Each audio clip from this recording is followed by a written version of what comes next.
Баршаңызға сәлем. Менің каналыма қош келдіңіздер. Бүгін сіздерге осындай үй жағдайында пияз қосылған қатпарлы нанның жасалу жолын ұсынатын боламын. Ол үшін видеоны соңына дейін қарап, лайк басып, каналға тіркелмеген болсаңыздар тіркеліп, қоңырауша белгісін басып кетіңіздер. Ең алдымен бөлме температурасындағы жылы суға 1 шай қасық тұзымызды, 1 жұмыртқамызды салып, тұзымыз ерігенше жақсылап араластырып,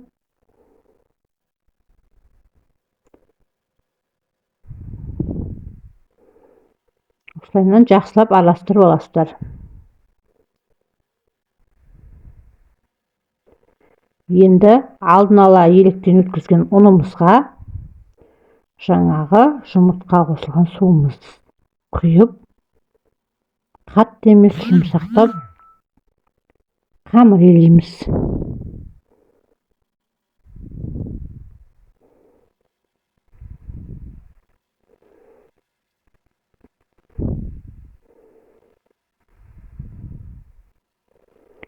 Қажетті көлемін описание бөліміне қалдыратын боламын, сояқтан көрсеңіздер болады. Егер қамырларыңыз қолдарыңызға жабысып алса, кішкене себуге болады. Осылайынан үйеуін қандырып, жақсылап егеп аламыз.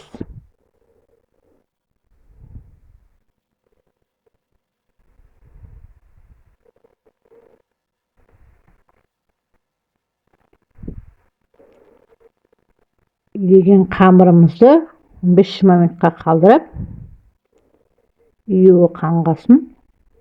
Қамырымызды екіге бөліп, осылай шағын 2 зуала шықты менде.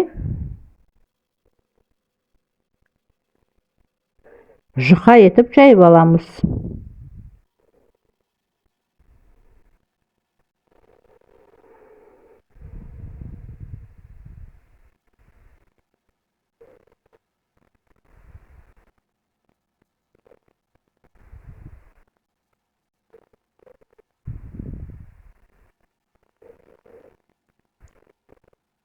Жұдырығымыздың көмегімен осылай баса отырып, дөңгелектеп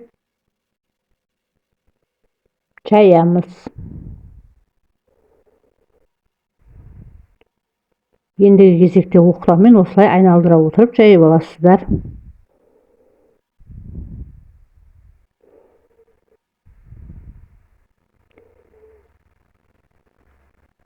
Қамырымыздың шетін баспай, ортасын баспай, шетімен осылайынан қатты салмақ салмай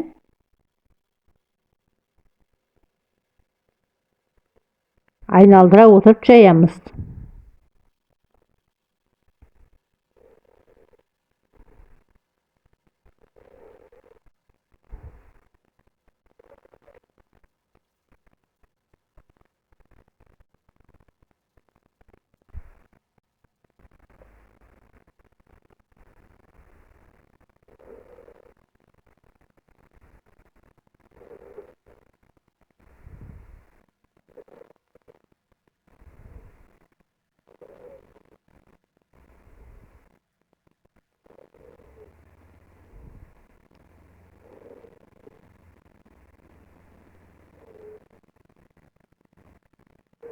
Қамырымызға осы ұрпақ ұн себе отырып арасына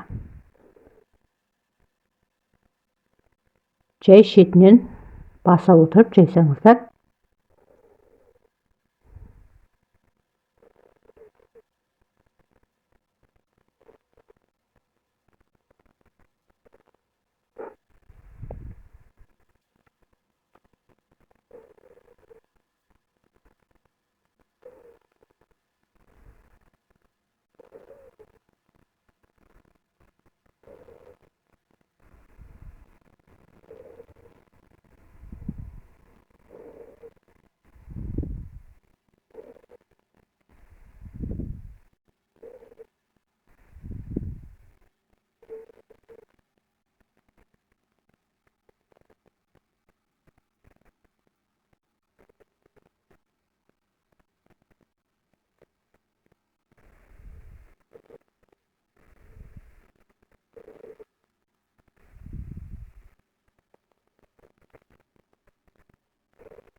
Мінекей бізде жұп-жұқа қамыр шықты.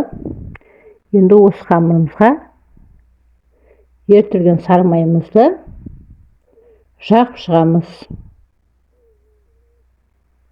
Сары майымыздың пайызы 72%-дан жоғары болғаны жақсы. Сол кезде қатпарлы нандарыңыз өте жұмсақ болып шығатын болады.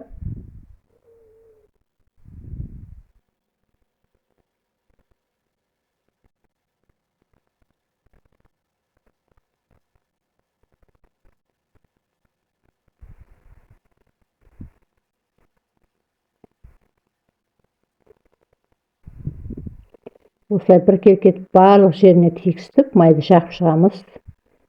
Енді қалауларыңызша аскөк, пияз сепсеңіздер болады. Мен көк пиязбен аскөк септім. Егер қаламасаңыздар сеппесеңіздер де болады. Енді үстінен келесі екінші зуаламызды да осының үстінен жайып шығамыз.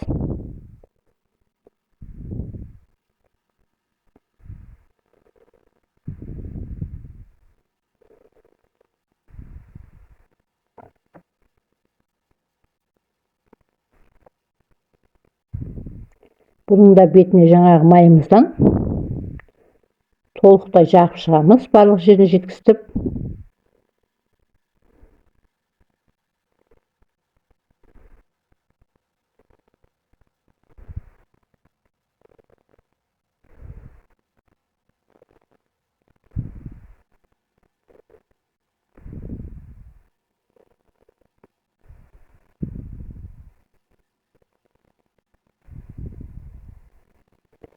Сіздер де міндетті түрде жасап көріңіздер.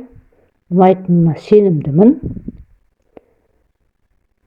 Бұның да бетіне аскөгім мен пиязымды сеп шықтым. Дәл осы зуаладан 5 нан шығаруға болады. Менің алғашқы 2 нем дәу болып кетті.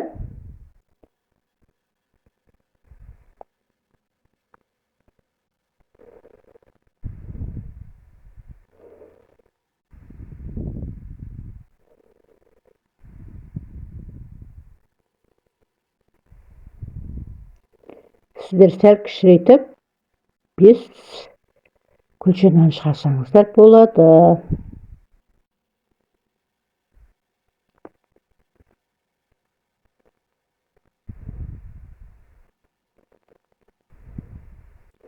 Осылайна пышақпен бөліп, арасын тығыздап ораймыз.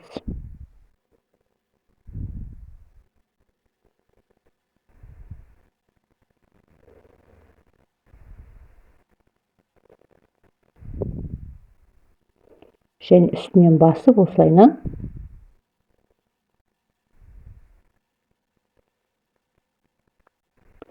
тоңазытқышқа қойып аласыздар.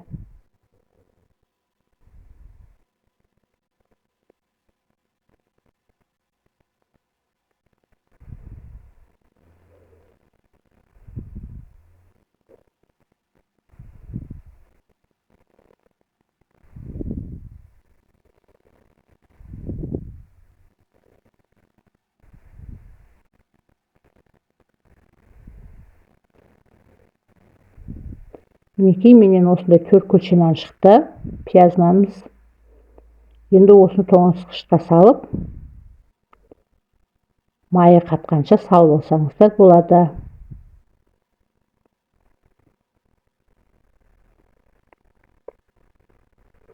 Және тоңазытқышқа салып, кез келген уақытта алып пайдалансаңыздар да болады, алдын ала сап қойып.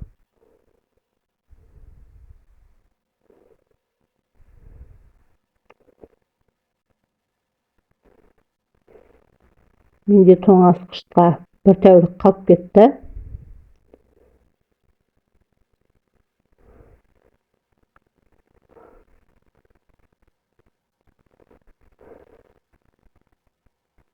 Шамалы ертіп алдым, бөлме температурасына қойып. Енді осылай нанымызды домалақтап жұқартып жайып шығамыз, шеттерінен басып. Мінекей біздің күлше нанымыз дайын болды, пияз нанымыз. Енді табамызға кішкене май тамыстып,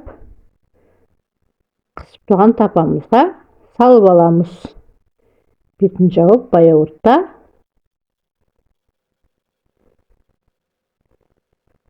екі бетін қызарғанша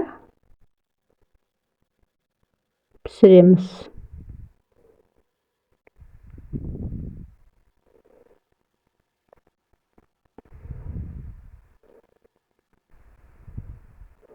Осылайынан келесі бетін қызартып пісіріп аламыз.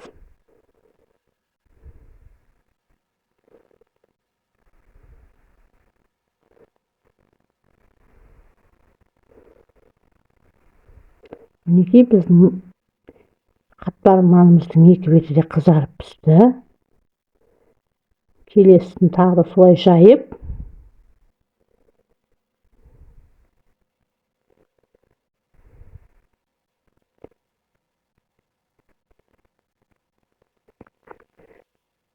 бұны да қызып тұрған табаға екі бетін қызартып пісіріп аламыз.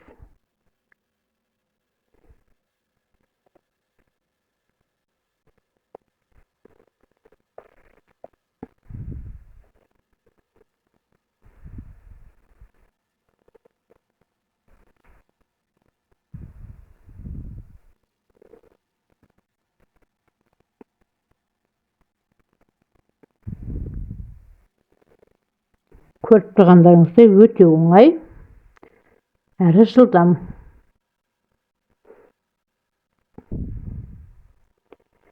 Сіздер де міндетті түрде жасап көріңіздер. Таңғы шайға, түскі асқа да жасаңыздар болады.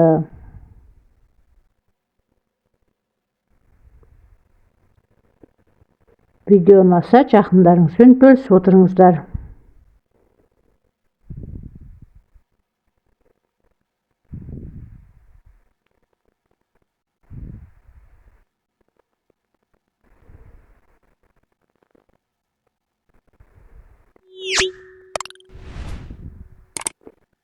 Мінекей біздің пияз қосылған қатпар нанымыз дайын болды.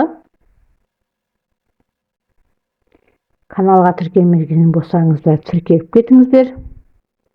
Қазақша каналының дамуына өз үлестеріңізді қоса отырыңыздар. Назарларыңызға рахмет.